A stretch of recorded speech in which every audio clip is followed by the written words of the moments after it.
Bharatiya Janata party को टक्कर देने के लिए विपक्षी दलों की आज एक महत्वपूर्ण बैठक हुई।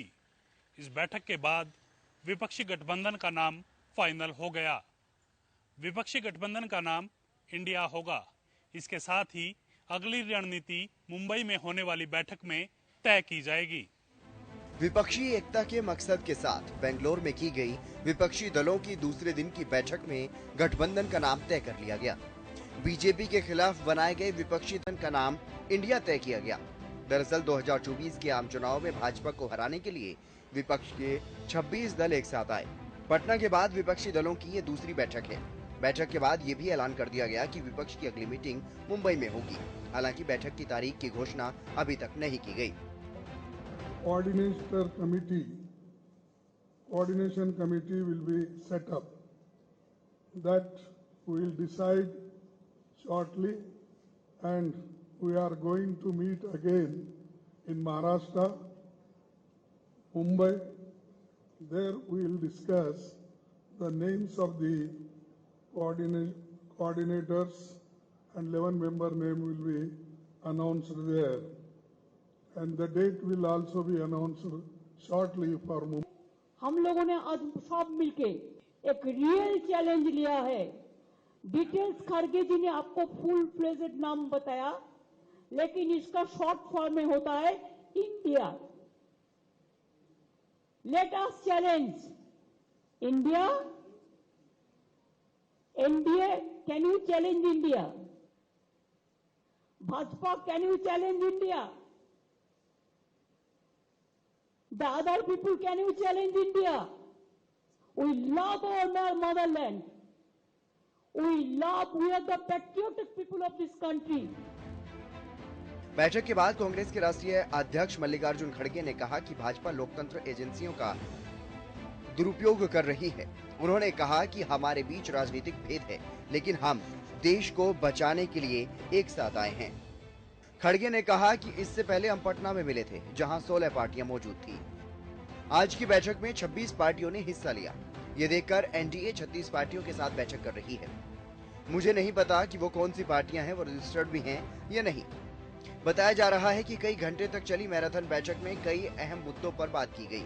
2024 चुनाव के लिए अपोजिशन पार्टियों की यूनिटी के लिए कन्वीनर बनाने के लिए भी बैठक में चर्चा की गई। साथ ही ये भी तय हुआ कि किन मुद्दों को उठाना है और स्टैंड क्या होगा। इसके लिए अलग अलग ग्रुप बनाए जाएंगे और वहीं इसे लेकर अंतिम फैसला लेंगे। व्यापारी दुखी है, इंडस्ट्रियलिस्ट दुखी है, गृहिणी दुखी है, ऐसा कौन सा व्यक्ति है जो दुखी नहीं है? तो आज ये 26 पार्टियां, हम सब लोग अपने लिए एकत्रित नहीं हुए। हम देश को एक तरफ बचाना है, जिस तरह से पूरे देश के अंदर नफरत फैलाई जा रही है उससे बचाना है, और दूसरी तरफ एक नए भारत का सपना लेके हम सब लोग इकट्ठे हुए हैं। बताया जा रहा है कि बैठक में इस बात पर भी चर्चा की गई कि 24 के चुनाव को मोदी वर्सेस अपोजिशन लीडर की बजाय मोदी वर्सेस जनता का रूप दे दिया जाए। इसके लिए मौजूदा मुद्दों पर फोकस करने की जरूरत है। यही नहीं, प्रधानमंत्री के खिलाफ उठाए जाने वाले मुद्दों पर फैसला लेने के लिए भी 2-3 ग्रुप बनाने पर बैठक में विचार किया गया। कांग्रेस की अगुवाई में हुई इस बैठक में चेयरपर्सन से लेकर टिकट बंटवारे तक बातचीत हुई है।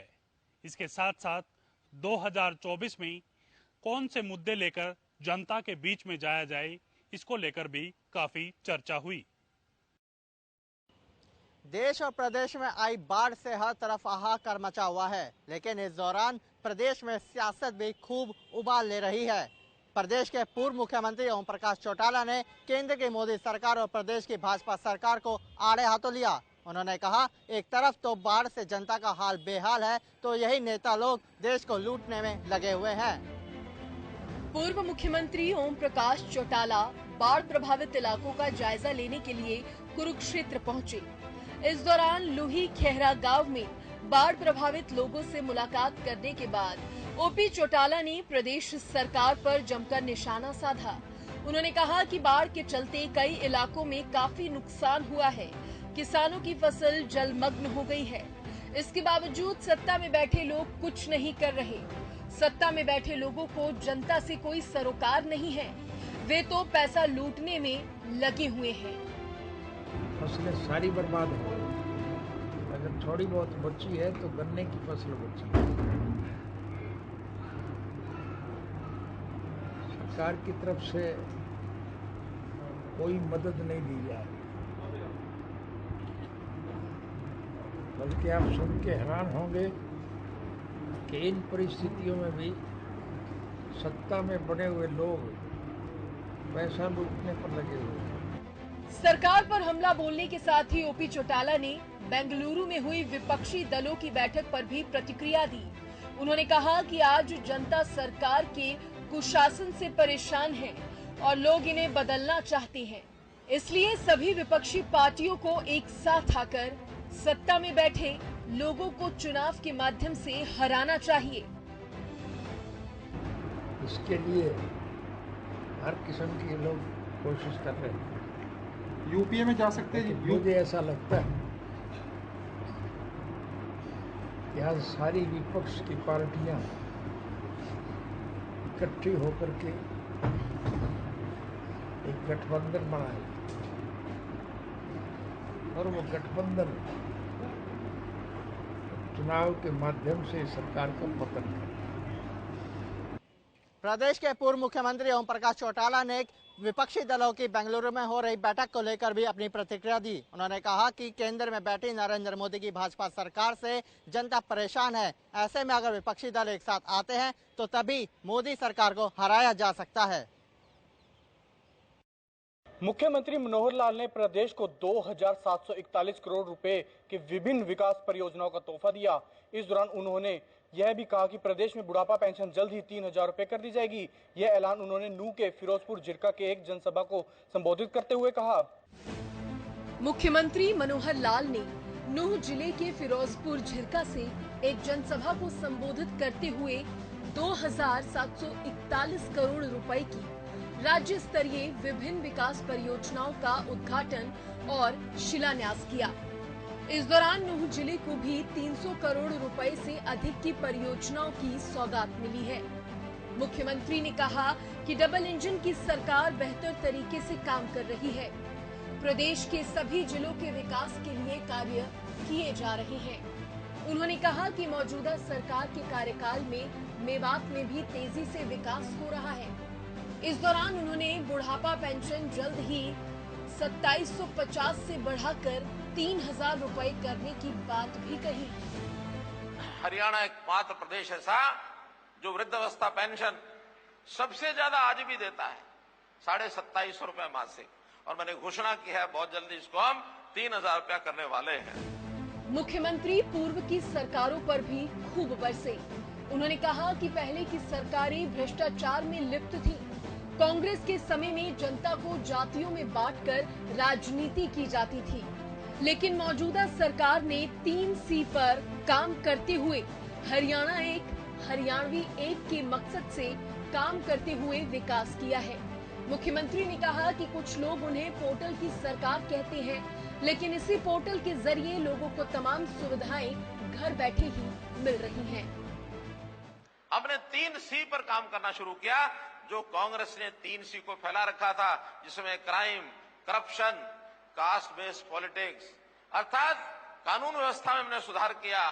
हमने भ्रष्टाचार के ऊपर नकेल कसी, और ये जातिवादी राजनीति करने वाले लोग जातियों में बांट करके हमको आगे बढ़ते थे।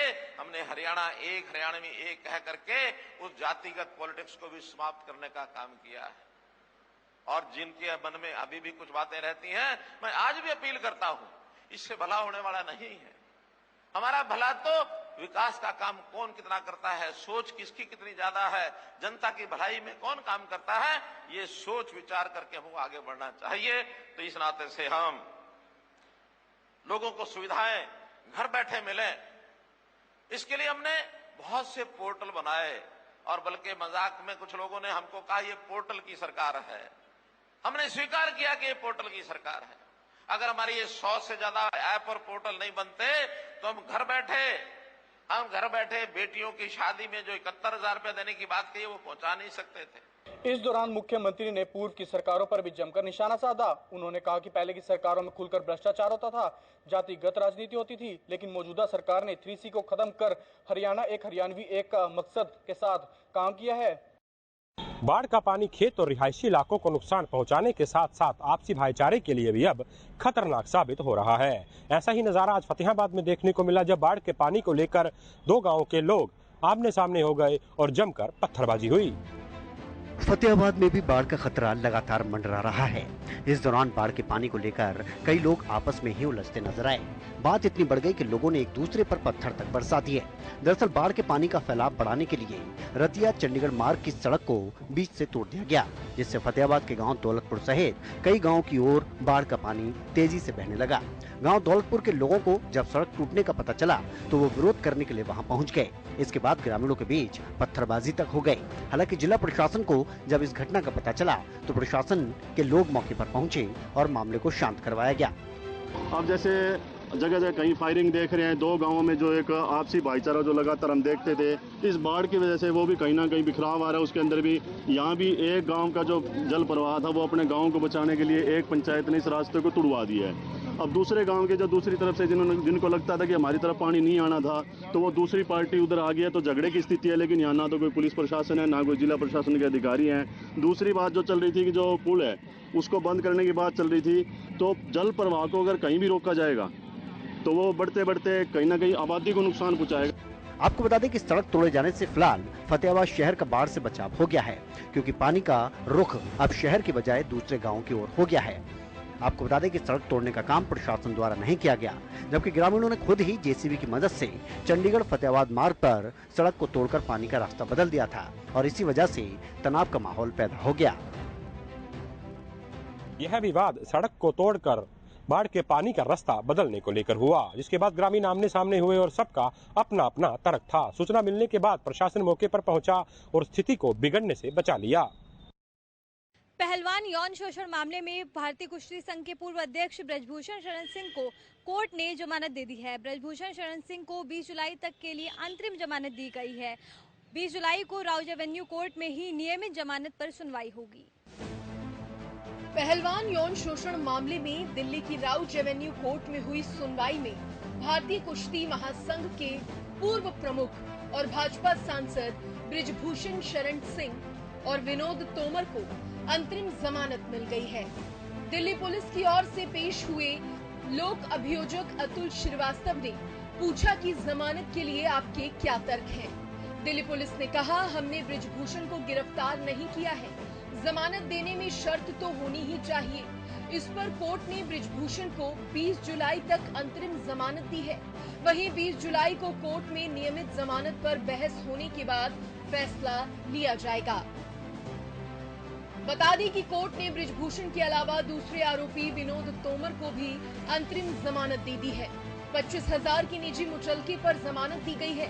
सुनवाई के दौरान ब्रजभूषण के वकील राजीव मोहन ने कहा कि दिल्ली पुलिस ने बिना गिरफ्तारी के इस मामले में चार्जशीट दाखिल की है। जो धाराएं लगी हैं, उनमें किसी में भी 5 साल से ज्यादा की सजा का प्रावधान नहीं है। ब्रजभूषण के वकील ने दावा किया कि हमें आज ही चार्जशीट मिल रही है, हम इसे लीक नहीं करेंगे और दूसरे लोग भी पत्रकारों में लीक ना करें।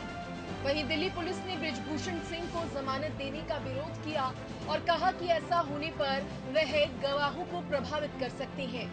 बता दें कि दिल्ली पुलिस ने पिछले महीने ही इस मामले में चार्जशीट दाखिल की थी। करीब 1,500 पन्नों की चार्जशीट में ब्रजभूषण सिंह पर कई गंभीर आरोप लगाए गए थे, जिसके बाद 6 जुलाई को अदालत ने ब्रजभूषण सिंह की पेशी के लिए समन जारी किया था। दिल्ली पुलिस ने अपनी चार्जशीट में करीब 6 महिला पहलवानों के आधार पर ब्रजभूषण सिंह पर आरोप तय किए थे।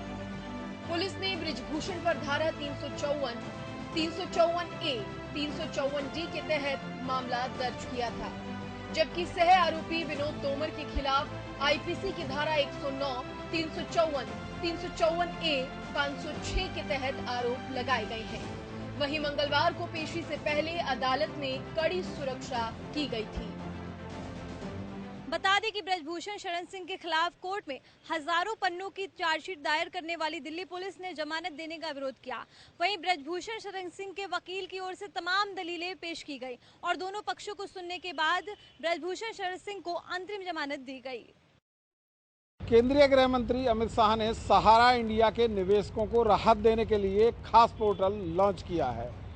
इस पोर्टल का मकसद उन करोड़ों निवेशकों को उनका पैसा वापस दिलाना है जो उन्होंने सहारा इंडिया में इन्वेस्ट किया था। सहारा इंडिया के करोड़ों निवेशकों के सालों से फंसे पैसे जल्द ही वापस मिल सकते हैं। केंद्रीय गृह मंत्री अमित शाह ने इस सिलसिले में अपना वादा पूरा करते हुए सहारा इंडिया के इन्वेस्टर्स के फंसे पैसों की पूरी वापसी के लिए एक डेडिकेटेड पोर्टल की शुरुआत की है। ये पोर्टल सहारा इंडिया के उन करोड़ों इन्वेस्टर्स के पैसों की पूरी वापसी सुनिश्चित करेगा जो सालों से पैसों की वापसी की उम्मीद लगाए बैठे थे। उन्होंने कहा कि सभी चारों सोसाइटियों के डाटा को ऑनलाइन कर दिया गया है। गृह मंत्री ने कहा कि निवेशकों का पैसा रिफंड होने से कोई रोक नहीं पाएगा। अगर ये सफलता से होता है और सफलता से होगा उसका मुझे पूरा विश्वास है, क्योंकि पूरी प्रणाली को मैं समझा हूं। इसमें कहीं पर भी कोई गड़बड़ की गुंजाइश नहीं छोड़ गई है और कहीं पर भी जो जेन्युइन इन्वेस्टर है इसको अन्याय होने की गुंजाइश भी नहीं छोड़ गई। जिन्होंने निवेश नहीं किया है इसको किसी भी तरह से यहां से रिफंड नहीं मिल सकता और निवेश जिन्होंने किया है इसको कोई रोक नहीं सकता। मगर बहुत सारे निवेशक ऐसे होंगे जो ऑनलाइन पोर्टल पे शायद ना आ सके, मगर ये बहुत जरूरी है क्योंकि इतने सारे दावों का फिजिकली भुगतान संभव नहीं है। मैं आप सबसे निवेदन करना चाहूंगा कि सरकार ने सीएससी की व्यवस्था की है। सीएससी के माध्यम से आप आपका ऑनलाइन पंजीकरण करा सकते हैं, वो आपको पूर्णतया गाइड करेंगे। बता दें कि पोर्टल पर सहारा इंडिया के तमाम इन्वेस्टर्स की डिटेल्स होंगी। साथ ही निवेशकों के इन्वेस्टमेंट और रिफंड के पात्र इन्वेस्टर्स की जानकारी भी पोर्टल पर उपलब्ध होगी। इसके साथ ही पोर्टल पर ये जानकारी मुहैया कराई जाएगी कि सहारा में निवेश किए गए पैसों को कैसे वापस पाया जा सकता है। आंकड़ों के अनुसार सहारा इंडिया की विभिन्न कोऑपरेटिव सोसाइटीज में करीब 10 करोड़ लोगों के पैसे फंसे हुए हैं। इसके शिकार बने लोगों में बिहार, उत्तर प्रदेश, मध्य प्रदेश जैसे राज्यों की संख्या अधिक है। आंकड़ों के अनुसार सहारा इंडिया की विभिन्न कोऑपरेटिव सोसाइटी में अलग अलग राज्यों के करीब 10 करोड़ लोगों के पैसे फंसे हुए हैं। ऐसे में गृह मंत्री अमित शाह ने ऐसे सभी निवेशकों से इस पोर्टल पर खुद को रजिस्ट्रेशन कराने की अपील की है ताकि लोगों को उनकी मेहनत की कमाई वापस दिलाने के काम को पूरा किया जा सके। पाकिस्तान से भारत आई सीमा हैदर क्या सचमुच एक प्रेमिका है या फिर कोई जासूस है? इस सवाल का जवाब तलाशने में यूपी एटीएस लगी हुई है और इसी कवायद में कल 8 घंटे तक सीमा हैदर से पूछताछ की गई और आज भी सुबह से ही सीमा हैदर से यूपी एटीएस पूछताछ कर रही है। नेपाल के रास्ते अपने 4 बच्चों के साथ भारत पहुंची सीमा हैदर की गुत्थी सुलझने का नाम ही नहीं ले रही। पाकिस्तान से अपने प्रेमी के पास भारत पहुंची सीमा को लेकर अब चिंता बढ़ने लगी है, क्योंकि अब तक ये साफ नहीं हो पाया है कि सीमा एक जासूस है या प्रेमिका है। इस सवाल का जवाब तलाशने के लिए यूपी एटीएस ने सोमवार को सीमा से कई घंटे पूछताछ की और मंगलवार को एक बार फिर सीमा हैदर को पूछताछ के लिए बुला लिया गया। सीमा से साथ ही उसके प्रेमी सचिन और सचिन के पिता से भी एटीएस पूछताछ कर रही है। बताया जा रहा है कि बीते दिन हुई पूछताछ में सीमा हैदर से उसके चाचा और भाई के पाकिस्तानी आर्मी में होने को लेकर सवाल पूछे गए। इस बीच इंटेलिजेंस ब्यूरो ने सीमा सुरक्षा बल से रिपोर्ट मांगकर ये पूछा है कि आखिर सीमा हैदर अपने 4 बच्चों के साथ बिहार के सीतामढ़ी बॉर्डर को क्रॉस कर भारत पहुंच गई। इस बॉर्डर की सुरक्षा में एसएसपी तैनात है। आईबी ने पूछा कि जब सीमा और उसके 4 बच्चों के पास टूरिस्ट वीजा नेपाल का था तो वो बॉर्डर क्रॉस करके भारत में कैसे घुस गए। यही नहीं, इस पूरे मामले की छानबीन करने के लिए इंटेलिजेंस ब्यूरो की एक टीम नेपाल भी जा रही है। दरअसल सीमा हैदर के मामले में इंटेलिजेंस ब्यूरो के सामने कई सवाल हैं। बताया जा रहा है कि आईबी को इनपुट मिला है कि सीमा के चाचा पाकिस्तानी सेना में सूबेदार हैं। उसका भाई भी पाकिस्तानी आर्मी में है। हालांकि इससे पहले सीमा ने इस बात से इनकार किया था। उसने कहा था कि उसका भाई सेना की तैयारी कर रहा है, यानी उसका बयान सच नहीं है। यही वजह है कि अब सीमा हैदर सुरक्षा एजेंसियों की रडार पर आ गई है। वहीं सीमा को लेकर पाकिस्तान में भी हलचल बढ़ गई है। वहां के लोकल ग्रुप वीडियो जारी कर धमकी दे रहे हैं कि सीमा को वापस पाकिस्तान भेजा जाए। वहां अल्पसंख्यकों को टारगेट करने की भी धमकी दी गई है। ऐसे में जांच एजेंसियां भी ये नहीं चाहती कि इस मामले में पाकिस्तान में रहने वाले अल्पसंख्यकों को कोई मुसीबत न उठानी पड़े। वहीं सीमा को वापस भेजने को लेकर मुंबई पुलिस को भी धमकी मिली है। 26/11 जैसा हमला करने की चेतावनी के बाद इंटेलिजेंस ब्यूरो ने जांच तेज कर दी है। बता दें कि इंटेलिजेंस ब्यूरो ने एसएसबी यानी सीमा सुरक्षा बल से इस बात को लेकर रिपोर्ट मांगी है कि आखिर सीमा हैदर बिना किसी वीजा के भारत में दाखिल कैसे हो गई। आखिर कैसे पाकिस्तान से नेपाल और नेपाल से होते हुए भारत की सीमा में सीमा हैदर ने एंट्री ली और 4 बच्चों के साथ अपने प्रेमी के पीछे पीछे भारत आ गई। प्रधानमंत्री नरेंद्र मोदी ने वीर सावरकर इंटरनेशनल एयरपोर्ट पर नए टर्मिनल का उद्घाटन किया। अंडमान निकोबार द्वीप समूह पर स्थापित इस टर्मिनल पर 710 करोड़ रुपए की लागत आई है। करीब 50 लाख लोगों की सालाना आवागमन की क्षमता रखने वाले इस टर्मिनल के उद्घाटन से लोगों को काफी फायदा मिलेगा। प्रधानमंत्री नरेंद्र मोदी ने पोर्ट ब्लेयर को एक बड़ा तोहफा देते हुए वीर सावरकर इंटरनेशनल एयरपोर्ट के नए टर्मिनल का उद्घाटन किया है।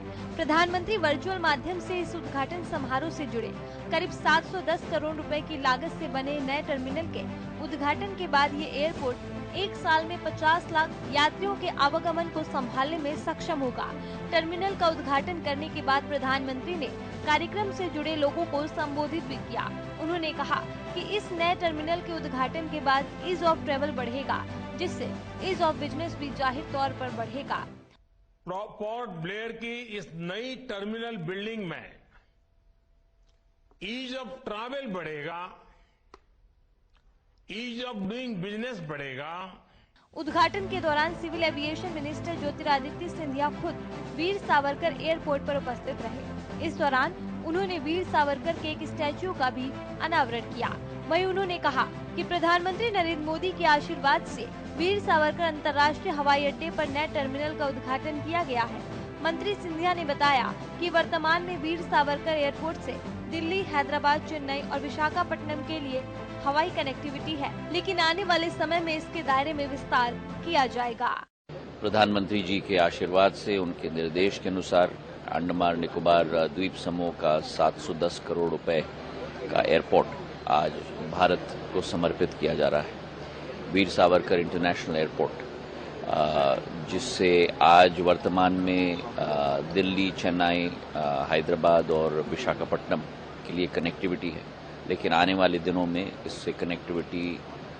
बता दें कि पोर्ट ब्लेयर हवाई अड्डे पर 80 करोड़ रुपए की लागत से 2 बोइंग 767, 400 और 2 एयरबस 321 विमानों के लिए उपयुक्त एप्रन का भी निर्माण किया गया है, जिससे यह हवाई अड्डा अब एक समय में 10 विमानों की पार्किंग करने में सक्षम हो गया है। इसका डिजाइन पूर्णतः प्रकृति से प्रेरित है। समुद्र और द्वीपों को दर्शाते हुए नया भवन एक शंख के आकार जैसा बनाया गया है। इसके अलावा भवन में भूमिगत वर्षा जल संग्रहण, ऑन साइट सीवेज शोधन संयंत्र व 500 किलोवाट क्षमता का सौर ऊर्जा संयंत्र भी लगाया गया है। पोर्ट ब्लेयर जाने वाले लोगों के लिए नया टर्मिनल किसी तोहफे से कम नहीं है। खास बात यह है कि शंख आकृति वाले इस भवन को प्रकृति की थीम पर बनाया गया है। नागरिक उड्डयन मंत्री ज्योतिरादित्य सिंधिया ने बताया कि फिलहाल 4 शहरों के लिए यहां से फ्लाइट उपलब्ध करवाई जा रही है। भविष्य में वीर सावरकर इंटरनेशनल एयरपोर्ट की कनेक्टिविटी को और बढ़ाया जाएगा।